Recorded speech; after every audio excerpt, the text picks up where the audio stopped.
அனைத்து நண்பர்களுக்கும் என் இனிய புத்தாண்டு நல்வாழ்த்துக்கள்.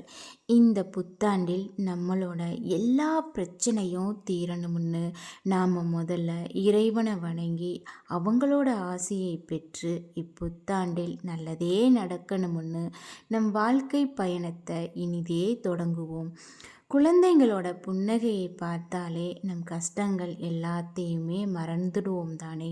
உங்களோட மனதை ஒரு குழந்தையாய் மாற்றி புன்னகை செய்யுங்க. உங்களோட மன மகிழ்ச்சி அதிகமாகும்.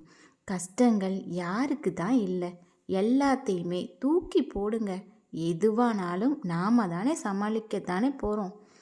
என்ன ஆனாலும் ஒரு கை பார்த்துடலாம். நம்மளோட உடம்பும் மனசும் ஆரோக்கியமாக இருக்கிறது ரொம்பவும் முக்கியம். என்ன வேணாலும் நடக்கட்டும், நான் சந்தோஷமாக தான் இருப்பேன் அப்படிங்கிற மன உறுதியை கொண்டு வாங்க. இந்த புத்தாண்டில் அனைவரின் வாழ்விலும் மகிழ்ச்சி, நல்ல ஆரோக்கியம், நம்பிக்கையும் ஒற்றுமையும் குடும்பத்தில் அன்பும் அனைத்திலுமே வெற்றியும் மன மகிழ்ச்சியும் கிடைக்கட்டும். அனைவரின் வாழ்க்கையிலும் துன்பங்கள் எல்லாம் விலகி வாழ்வில் இன்பம் என்னும் ஒளி வீசட்டும். இப்புத்தாண்டில் அன்பு, காதல், பாசம், வெற்றி, மன மகிழ்ச்சி எல்லாருக்கும் எல்லாமே கிடைக்கணும்னு நாம் இறைவனை வேண்டி இந்த புத்தாண்டை இனிதே வரவேற்போம்.